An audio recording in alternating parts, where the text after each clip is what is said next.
Good afternoon, Facebook and YouTube audience. This is Jennifer Noreen. I'm here with Gary Parker from BBQ2U. How are you, Gary? I am doing super duper awesome cool. Awesome. So, about once a month, we chat about some kind of barbecue topic. And today, we're actually going to talk about the secrets of Gary's brisket.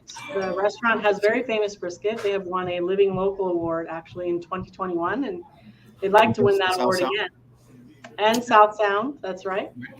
Best in South Sound, and so you should check out their brisket. But today, I actually thought Gary would tell me no, he wasn't willing to share these secrets, but he says he is willing to share a few of the secrets. Right? So Gary, my first question for you is, what type of wood does barbecue to you use for the smoke for the Ah, brisket? well, we use post oak that we bring in from Texas. Post oak, Post oak, post oak. POST oak, and we bring it all the way in from Texas. Got it. And the reason that we're doing that is because here at Barbecue to You, we're trying to do the authentic Central Texas barbecue. And so, in order to get those flavors and things, you have to have the Central Texas woods to do that. It grows robustly in Central Texas, all the way up through Oklahoma and part of New Mexico. So we bring it in from a variety of places. We have a broker that finds it, makes sure that it's available, and keeps us supplied um, for that. But we run post oak, and because it maintains the flavor profile that we're looking for. It's an interesting side note that every wood has its own different flavor profile, right? And it's kind of a mix between sweets and bitters. And so, you'll see a lot of guys, and they'll have their private recipe of what woods they're burning to do what, right? But here we like being simple. And so we want in Central Texas, we always like being simple. So we use post oak, and we don't get fancy about it. We just try to make the best barbecue we can. Okay, I'm going to type these up as you go. So, can you close your door because we're getting a lot of background noise from the Oh restaurant? no! Give me 1 second. I have to walk across the room. Okay.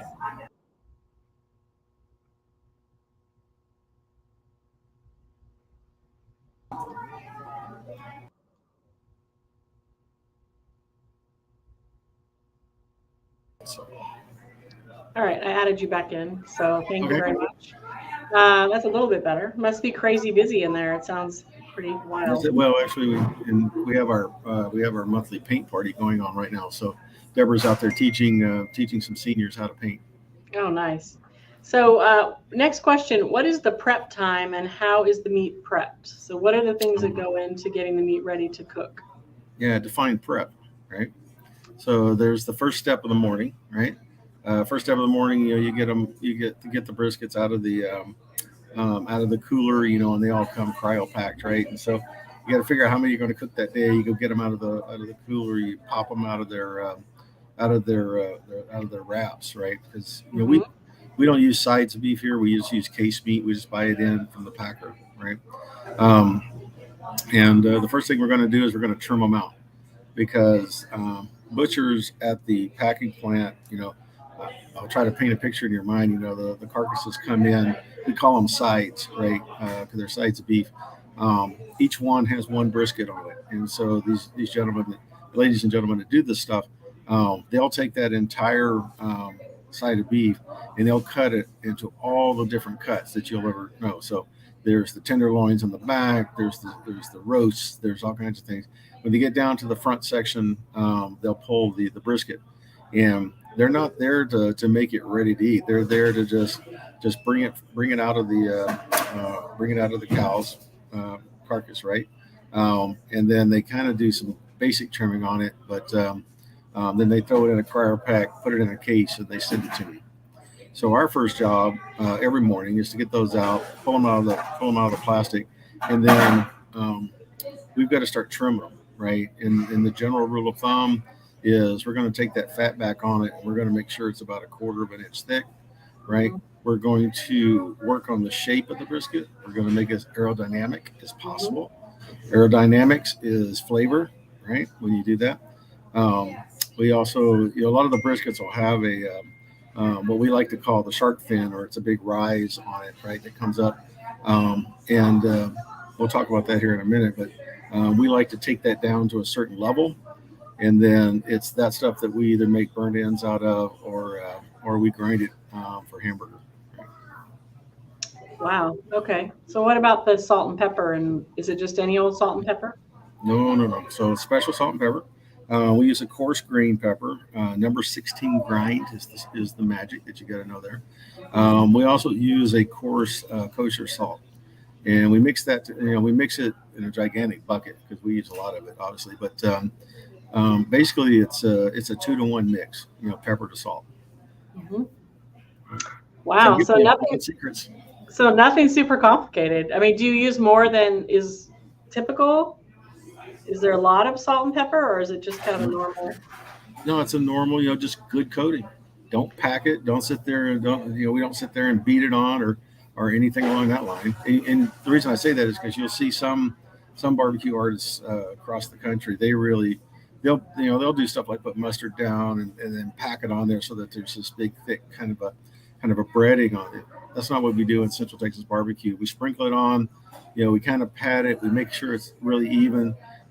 If there's a little tear or slice in the meat that was left over from the parking or from the packing plant, we make sure that that pepper doesn't get down in there because that makes for a really bad taste, for the person who gets that piece. Sure. There's things like that, right?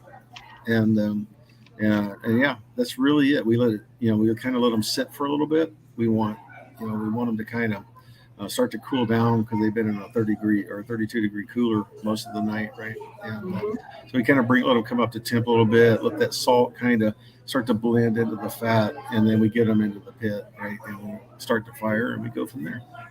Wow. All righty. And that's So brisket. You want to know about any of the other meats?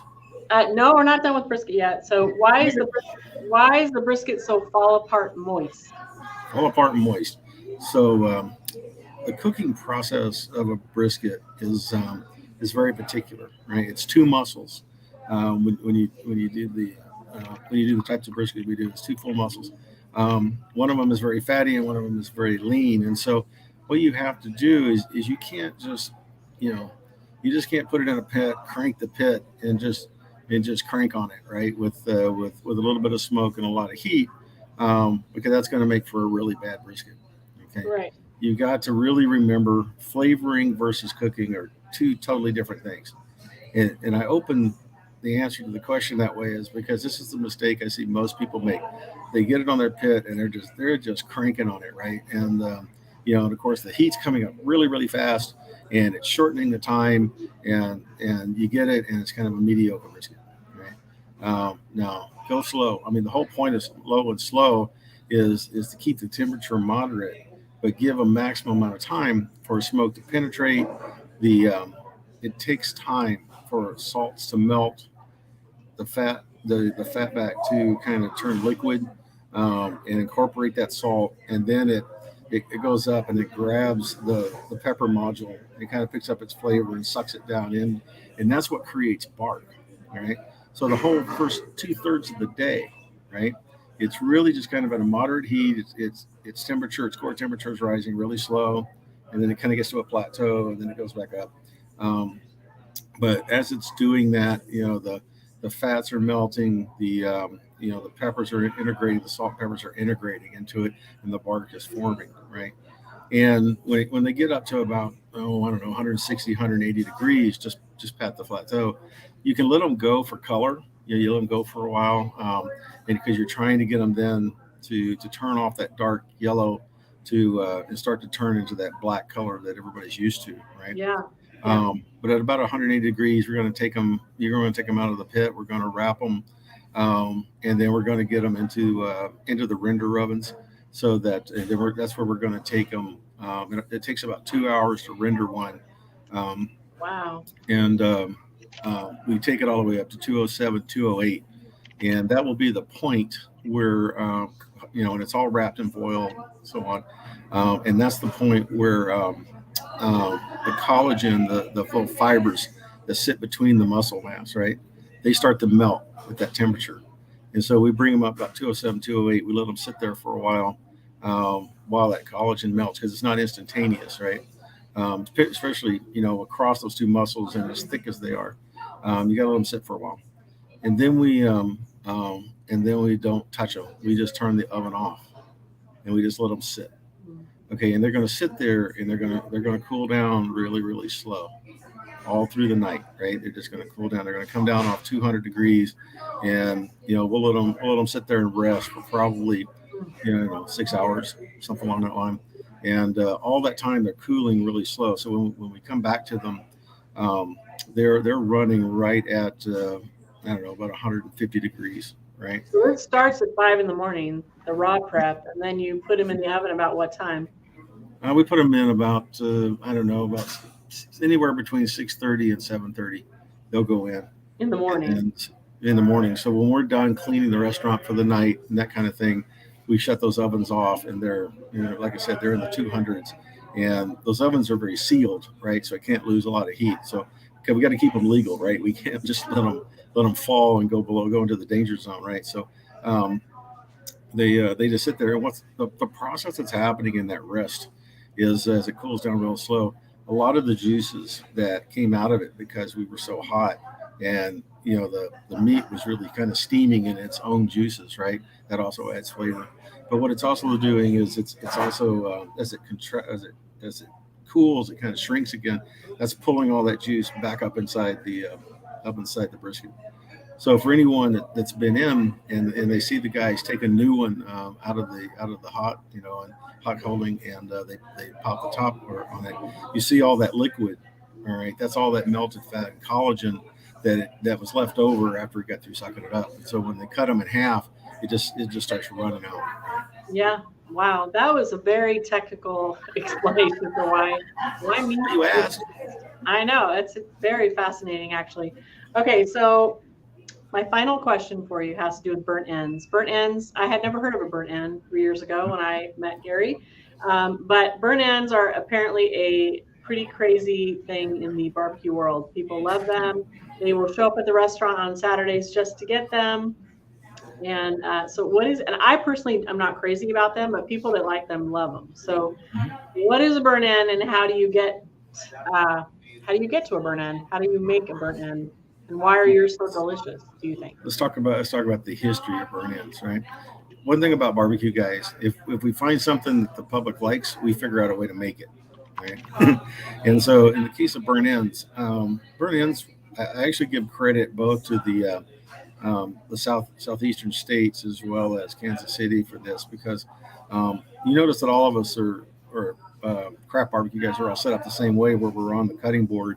So when you walk up and you order a pound of brisket or whatever, we're pulling that brisket and we're slicing it, right? In the old days, the burn in were the pieces around the edge, that had gotten a little bit harder. They weren't perfect, and so um, the, the slicers would just take a little bit off the end, just enough to get the first cuts started, Yeah. right? As they went down to brisket. Yeah. Those are actually the burn ends, and so they would in the old days they would be discarded, and so then some people got smart, because how you have to stand in line and you get bored, so the cutters would start handing those burn ends out to the people that were coming up, so they would have a taste and they could be thinking about it, and they weren't so bored standing there watching the guys in front of them get their meats, Yeah. right? So that's how it started. Then the burn end became famous, right? Because everybody loved the burn end. Everybody wanted to get the burn end. So then we started making them. And before, when I was talking to you about the trim out, when we take that big part of the point muscle, that's a big V that um, the the people at the factory left on there for us, we're going to cut that off, and it's beautiful meat. It's so marbled. It's so rich of a type of meat. It's really something. So we'll trim the fat all off of that, and we'll make little inch and a half cubes, type things out of it, and then we'll just salt and pepper it the same way that we do the brisket, right? And of course, since they're smaller, the whole process is accelerated, so it doesn't take us as long to make burn Yeah. ends. Yeah. But really, that's the piece of that brisket that's up on top, and part of and it kind of sticks up, so it's in our way, right? Where it'll actually, if you don't take it off and you put it in the pit, it'll just burn up because it's too there's too much. It's too thin. There's a bunch of pieces, a bunch of issues with it. But if you do what we're talking about, then it becomes this wonderful thing that you can provide to people. So when you say we started making them, do you mean the barbecue? Yeah, barbecue pitmasters around the country. Yeah. Yeah. Okay. And so it became a thing within the barbecue community. And Yeah. you're just explaining how you go about making them, but it sounds like it's probably similar to how most people make them. Is that right? Yeah, and it's kind of the same process we do when we make the pork belly cubes, right? On Saturdays, we basically take the belly and cube it, right, and then put the appropriate spices and things on it. And, we just run it through the pit, and then Yeah. we render them. It's always Yeah. the same process. It's flavor then render, in all the meats that we do. Yeah. So what else? Those are the questions I had. But are there any other tips or things that you just feel like you absolutely should share with people about how to make? So new barbecue people, I tell everybody to start with pork shoulder and pulled pork. That's the best way to show somebody this technique of flavor then render, right? And there's different ways to do that, but the common thing that I like to tell people to do is you see on TV, you see on the food channel, you see on your YouTube things, these guys on pork, right? And they'll take these gigantic roasts, and they'll put them out there on the pit, and these things are 8 inches thick, right? And they're just really big. So, and you got to remember the temperature when all of us talk about temperature, what we're talking about is not the temperature on the outside. We're talking about that temperature right in the middle of that thing, right? And so it obviously takes a lot longer for heat to penetrate because meat's actually an insulator, which is just part of its problem, right? So when you have those big roasts, right, a lot of times that outside burns. Now, if you're in the East Coast, they go, that's what we want. We love the crunchies. That's what they're talking about. It's because they cook these big, massive roasts and the outside burned, and so it was kind of chewy and it's dry, right? And it got a lot of flavor because all the smoke penetrates. We don't do it that way, right? What we like to do is we'll take those gigantic roasts and we will cut them into softball or a little bit smaller size chunks. Okay, in order to cook our pulled pork, and the reason we do that is number one, a piece that's the size of a softball is going to cook a lot faster, right, and flavor a lot faster, all right, than something that's as big as a basketball, right? The other thing we do when we put it on is we've increased the surface Say area. Say that again. So the softball versus the basketball. So a big roast is about the size of a small basketball, right? A pork shoulder is, and so you can set that on your pit, and it's going to cook slow, and it's going to burn on the outside, right? Yeah. By the time you get the middle of it, right? But if you cut it into these baseball size pieces, got you. Yeah, those are going to cook. All right. So you've done two things. You're going to cook a lot faster, right? You're going to flavor all the way through the meat, right? And you've increased your surface area by about 100%, right? Because now you've got, instead of having one big surface, right, you've now got about 8, right? Yeah. So that goes in the pit. All that surface area is collected smoke. It's turning amber red, getting dark, this kind of thing. Then you can take it, get it in your pans, wrap it up, get it in the ovens, and we run it, maybe 3 hours, something like that in a high humidity oven to get the collagen to let go. And then we just come out and it will just fall apart. There's no effort. There's no work really associated with it. It's just a matter of it just falling apart at that point. Yeah. But you've got this wonderful flavor associated with it, and it's a beautiful red color because the smoke was able to penetrate, all the way through those pieces. As a matter of fact, we have trouble with that because most people don't know that or don't realize that smoke on meat makes the meat turn red.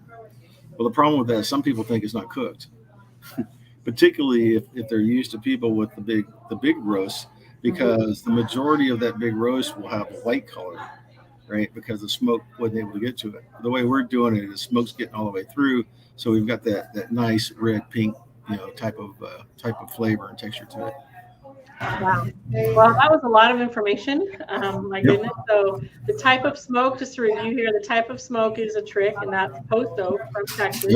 For Gary. And then why does it fall apart moist? Because it has lots of collagen in it, and Gary knows how to make that happen as it cooks. The burn ends. You talked about Right. how to make the burn end, and that apparently is something that's popular with all pit masters, not just BBQ2U. And are those only available on Saturdays? Is that right? Yeah, the burn ends and the pork belly are available on Saturday. Yeah, Saturday only. And then I think that, and then the prep, you talked about the prep. You talked about how you trim it out. You talked about the salt and pepper. And yeah, there's a lot of information here. So this will be up on the YouTube channel, and these videos live on the website as well. If you have questions or there's something else you'd like to hear Gary talk about, we'd love to hear what that is, and we'd be happy to cover that in a future video. But thanks, Gary. Thanks for all the information. That was a great set of tips. And I think you'll be seeing more of this content in your social media. We'll start giving some of that stuff away. I'm surprised you're willing to give it away. That's good. That's a good, some sign. It's a sign of something, but I'm not sure what it is. But we appreciate the information. We'll talk. Thanks. All right. See you soon. Bye, guys. See ya.